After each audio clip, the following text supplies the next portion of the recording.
हाँ, तो जो आज की जो क्लास है वो आपको हम जो इट के बारे में पढ़ाएंगे। इसका इट का प्रयोग क्या होता है, इस इट का प्रयोग कैसे करते हैं, इट को हमें क्या कहते क्या है। पहले ये समझ लो कि इट क्या चीज है। इट बेटा कुछ नहीं है, इट एक जो प्रोनाउन वर्ड है। इट क्या है, प्रोनाउन है। और इसका जो यूज है, इसका जो प्रयोग है निर्जीव वस्तुओं यानी नॉन लिविंग के साथ, एनिमल्स के साथ, टाइम के साथ, मौसम, डेज, मंथ, ईयर्स आदि का बोध कराने वाले सेंटेंस में सब्जेक्ट के रूप में प्रयोग किया जाता है, यानी इंट्रोडक्टरी सब्जेक्ट के रूप में प्रयोग किया जाता है। अब इसको बनाएंगे तो देखिए आगे चलते इसमें इसे निर्जीव के ले लेते हैं। इसका स्ट्रक्चर ये होता है कि इट लगाइए, इट प्लस इज, बाज, आगे इट इज बाज। इट सदैव बेटा ये सिंगुलर होता है, ये सिंगुलर प्रोनाउन है। इट का जब हम प्रयोग करते हैं तो इसके साथ सिंगुलर वर्ब का प्रयोग होता है और ये सिंगुलर सब्जेक्ट के रूप में, इंट्रोडक्टरी सब्जेक्ट के रूप में इसका प्रयोग होता है। तो इट ये एक प्रोनाउन है, यानी सिंगुलर प्रोनाउन है और इसका प्रयोग जब हम नॉन लिविंग के साथ करते हैं, जब हम नॉन लिविंग के साथ करते हैं तो इस तरह से करते हैं। आप देखिए, जैसे मैं एग्जांपल ले रहा हूं, जैसे यह एक कलम है,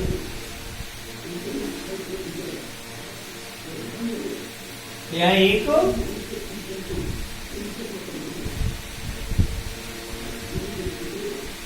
कलम है,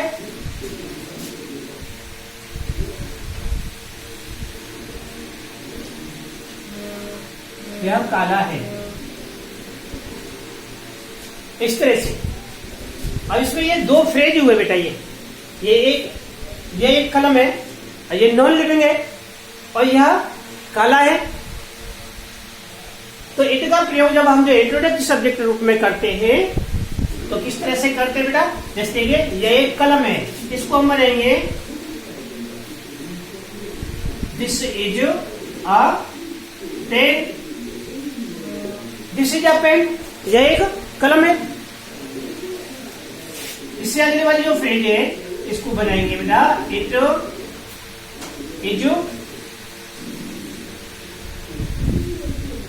इज ब्लैक, इसको बनाएंगे इट इज ब्लैक। अब ये कहेंगे सर यहाँ पे जो है दिस क्यों आया और इट क्यों है, इट यहाँ क्यों नहीं आया है, ये डाउट हो रहा होगा। लेकिन इसको इस डाउट को दूर करो और ये जो है समझिए कि इट का प्रयोग इंट्रोडक्टरी सब्जेक्ट के रूप में जब नॉन लिविंग के साथ जब किया जाता है तो बेटा जो नॉन लिविंग है, नॉन लिविंग जो वस्तु है, ये नाउन, इस नाउन के रेपिटेशन को रोकता है, यानी इसके रेपिटेशन से हमको बचाता है। इससे बचाने के लिए जो है इट का यूज करते हैं, न केवल डायरेक्ट करें, क्योंकि इसका भी ये जो है यह का मतलब ये जो है दिस होता है और इट भी होता है नहीं होता है, तो दोनों का अर्थ एक ही होता है। इट का प्रयोग जो है हम नाउन के रेपिटेशन को रोकने के लिए प्रयोग करते हैं। जैसे ये नाउन है, ये कलम, ये पेन है, ये कलम क्या है, ये नाउन है, और इसी के रेपिटेशन को रोकने के लिए जो है हमने इट का प्रयोग किया है। इसी के रेपिटेशन को रोकने के लिए इट का प्रयोग किया है। इसीलिए this is a pen, it is black, ये एक कलम है, यह काला है। जैसे हम कहें कि यह एक टेबल है, यह एक टेबल है और यह लाल है, तो this is a table, it is red, ऐसे बोलेंगे। इस तरह से जो है हम इट का प्रयोग नॉन लिविंग के साथ, यानी निर्जीव वस्तुओं के साथ जो है नाउन के रेपिटेशन को रोकने के लिए इट का प्रयोग करते हैं। आया समझ में नहीं आ रहा? तो इससे आगे चलते हैं। जानवरों के लिए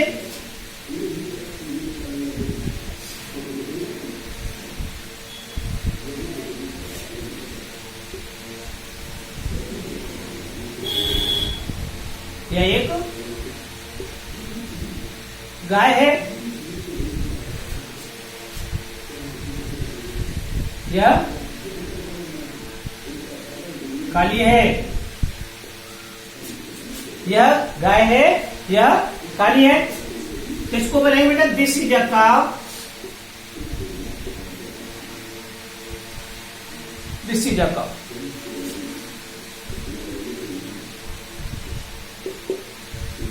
it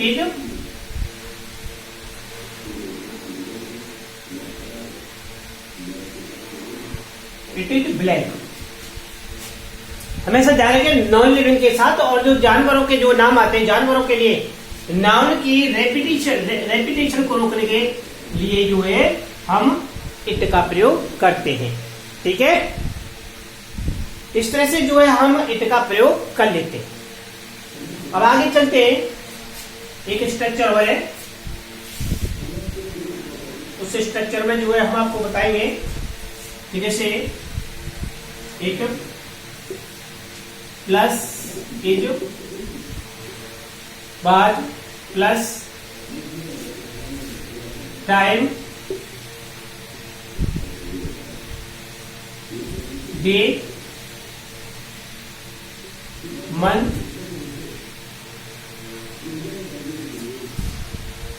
year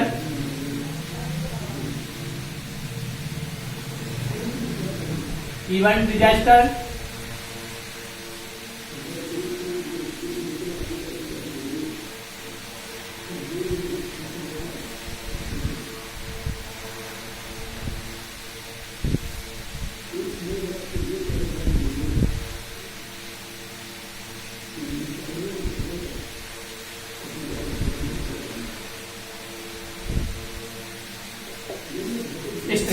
it is bar time day month year event disaster आदि के लिए जो है हम इंट्रोडक्ट सब्जेक्ट के रूप में इट का प्रयोग करते हैं। ठीक, तब देखिए जैसे हम कहे आज जो कहे क्या आज बुधवार है, आज बुधवार है, किसको बनाएंगे बेटा? इट इज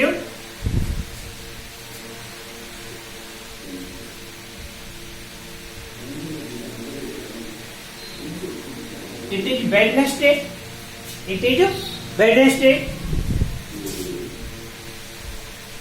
कल सोमवार था,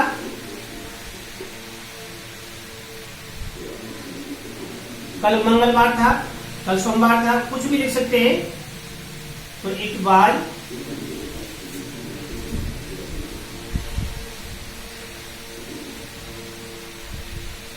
ट्यूजडे, इसको कहेंगे इट इज वेडनेसडे। यदि मंगल जो है बुधवार है और इसको कहेंगे मंगलवार था, ये कहेंगे ना। तो इस तरह से जो है ये बात जो है ये बीते हुए समय को प्रदर्शित करता है, और ये जो है ये प्रेजेंट को शो करता है, ये पास्ट को शो करता है और ये प्रेजेंट को शो करता है। तो इस तरह से हम जो कर सकते हैं। आगे देखते हैं और एग्जाम्पल लेते हैं, जिसे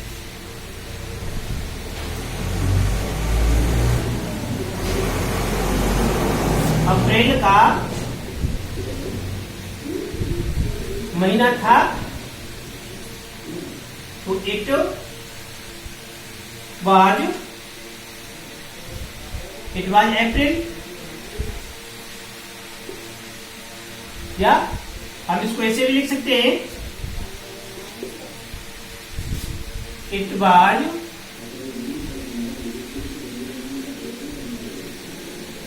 month of April, it was month of April. इसे हम ऐसे बना सकते हैं, इट वाज अप्रैल, और जो है और ये इस तरह से it was month of April.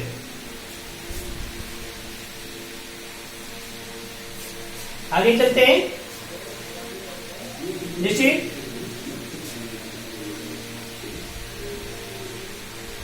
1910 का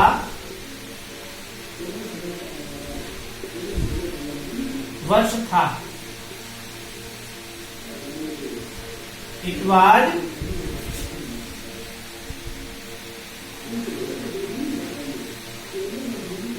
इट वाज 19, या फिर हम इसको लिख सकते हैं, it was it was the year of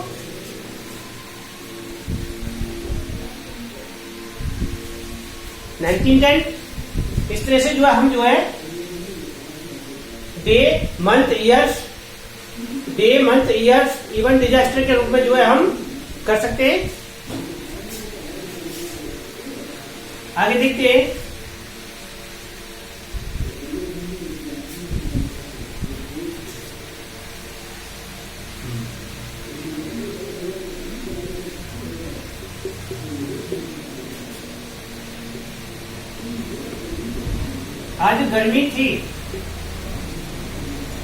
आज गर्मी थी, तो इसको बनाएंगे बेटा इट वाज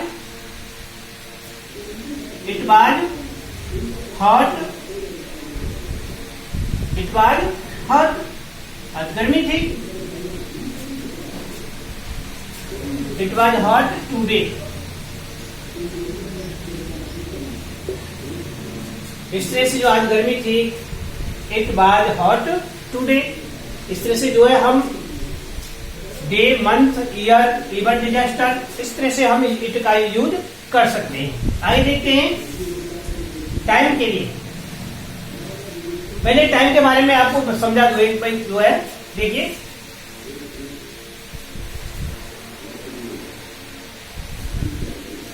इसका स्ट्रक्चर ये है, it was is plus time, ये स्ट्रक्चर बनता है इसका, ये रूल्स है इसका। जैसे अब मैं आपको ये समझा रहा हूं, आप जो समझे और देखिए, ये एक वॉच है बेटा, ये एक मैंने वॉच बना दी,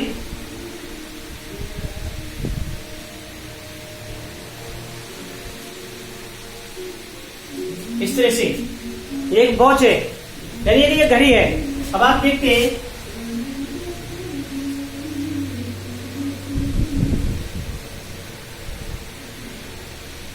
इस घड़ी में बेटा कितना बजा है,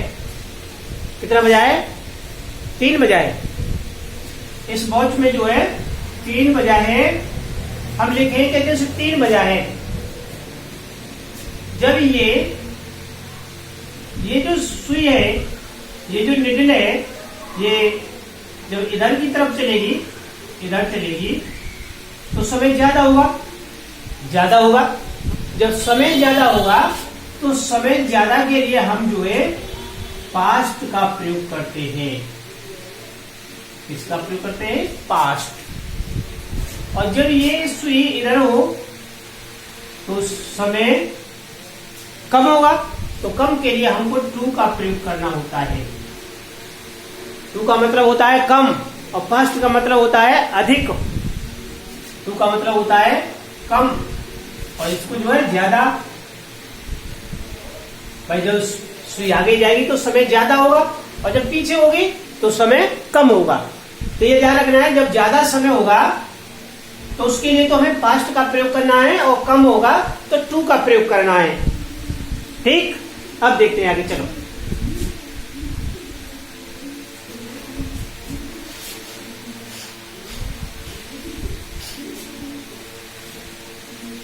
जैसे 1 घंटे में 60 मिनट होते हैं। कितने मिनट होती हैं? 60 मिनट होते हैं, 60 मिनट होती हैं। अगर हम इसमें जो है 4 का डिवाइड कर दें तो कितने बार जाता है? 15 बार। 15 मिनट के समय को हम कहते हैं बेटा क्वार्टर। क्या कहते हैं? क्वार्टर कहते हैं इसको। क्या कहते हैं? क्वार्टर। ठीक, आगे देखिए। अब इस 16 में जो है 16 में हम 2 का डिवाइड कर दें, ये 2 का डिवाइड कर दें, 2 से इसमें जो है भाग कर दें तो ये कितने बार जाएगा? 30 मिनट है, 30 बार जाएगा, 30 बार। तो इसको जो हम बोलते हैं, क्या बोलते हैं? हाफ। क्या बोलते हैं? Half. Half an hour. Half an hour यानी घंटे का आधा। ठीक, इससे आगे देखते हैं, 16 के मल्टीपल हों, 16 के मल्टीपल जैसे 5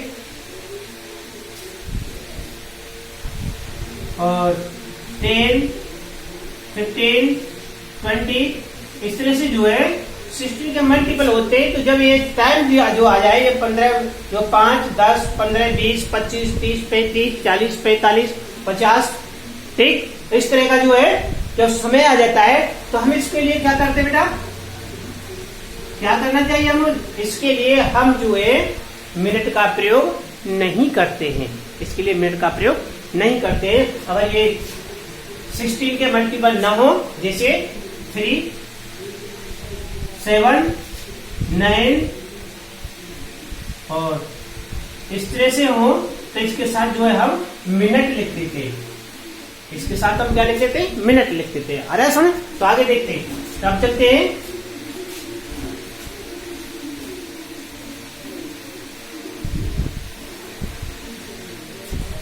अब देखिए जैसे 3 बजाए, 3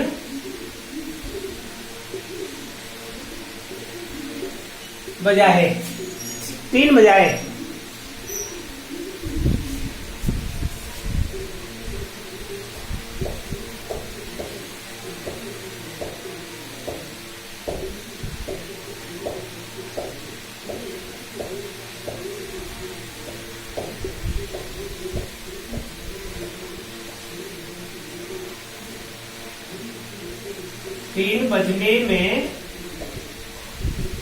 तीन बजने में 15 मिनट बाकी हैं।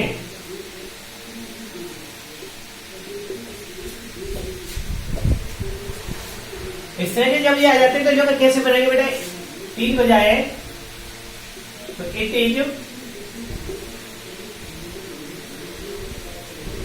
3 o'clock, 3:15 बजा है,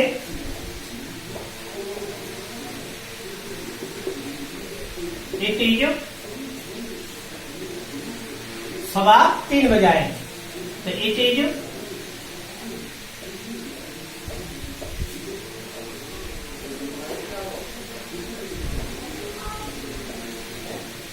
5:15, 3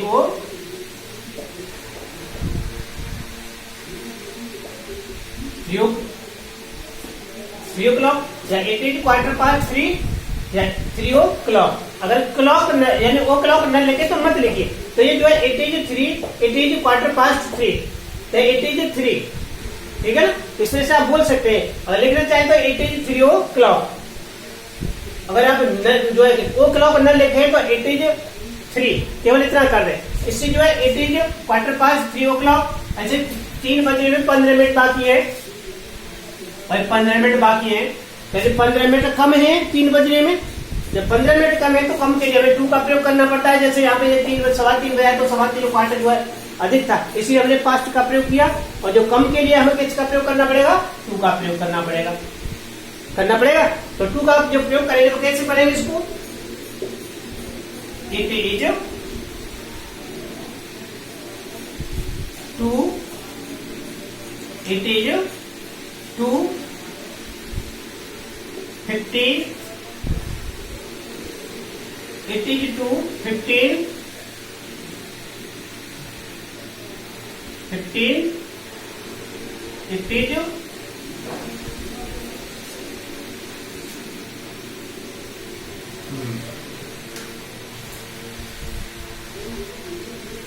it is 15 to 3 o'clock, it is 15, 3 o'clock। अगर 15 होगा हम लोग क्वार्टर भी लिख सकते हैं, इट इज 1/4 to 3 o'clock। इस तरह से जो हम समय बता देते हैं। अब चलते हैं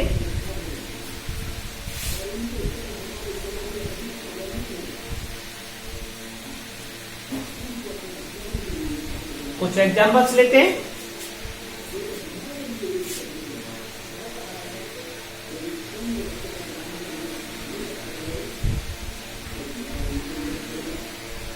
चार बजने वाले हैं,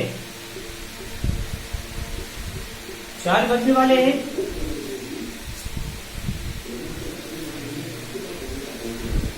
इसको बनाएंगे it is to, it is to 4, it is to 4, 4 बजने वाले। अरे 2 का मतलब कम, 2 का मतलब होता है कम, इसीलिए 2 का प्रयोग हुआ। यानी 4 बजने वाले, अभी बजे नहीं है, बजने वाले, यानी जो कम है, तो इट इज टू 4। ठीक, इसको हम जो बना आगे जैसे दूसरे शब्द बना सकते हैं कि it is, it is, it is about, it is about to 4 O,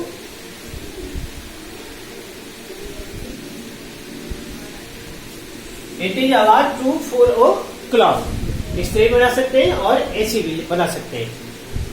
clear? चलो आगे देखते हैं।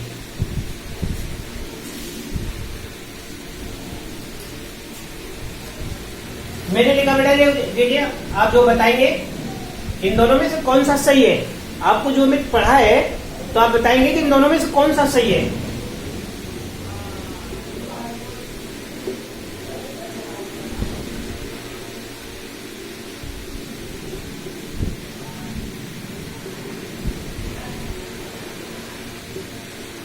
इन दोनों में से कौन सा सही है? इट इज मी या इट इज आई, बताइए इन दोनों में कौन सा सही है। बेटा ये ऊपर वाला ये गलत है और ये राइट है।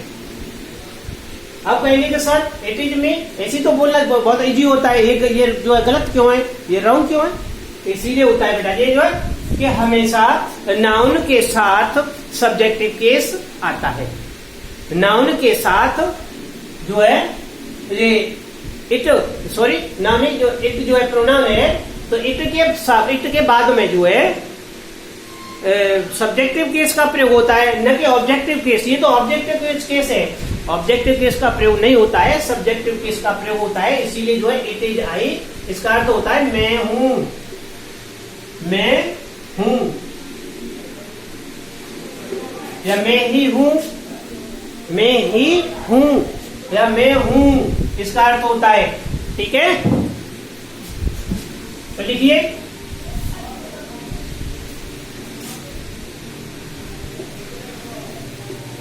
इट के बाद ऑलवेज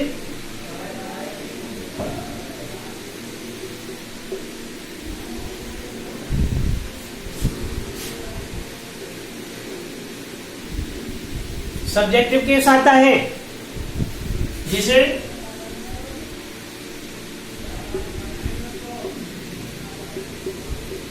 तुम ही हो,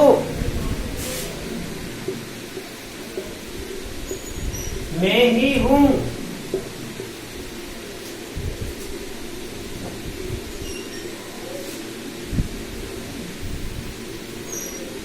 राम है, प्रॉपर नाउन के साथ में प्रयोग हो जाता है। इसे इसको बनाएंगे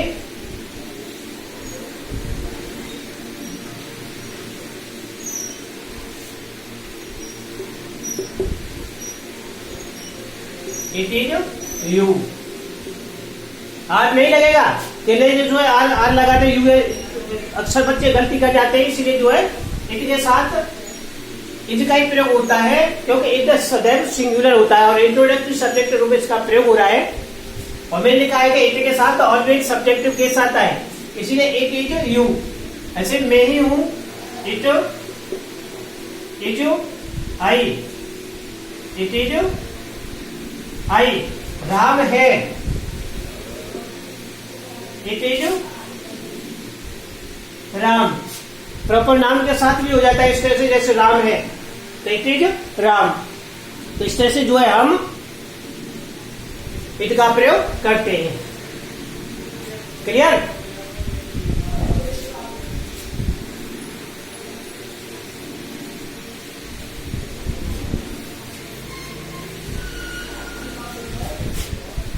तो आज का वीडियो यहीं तक। Thank you.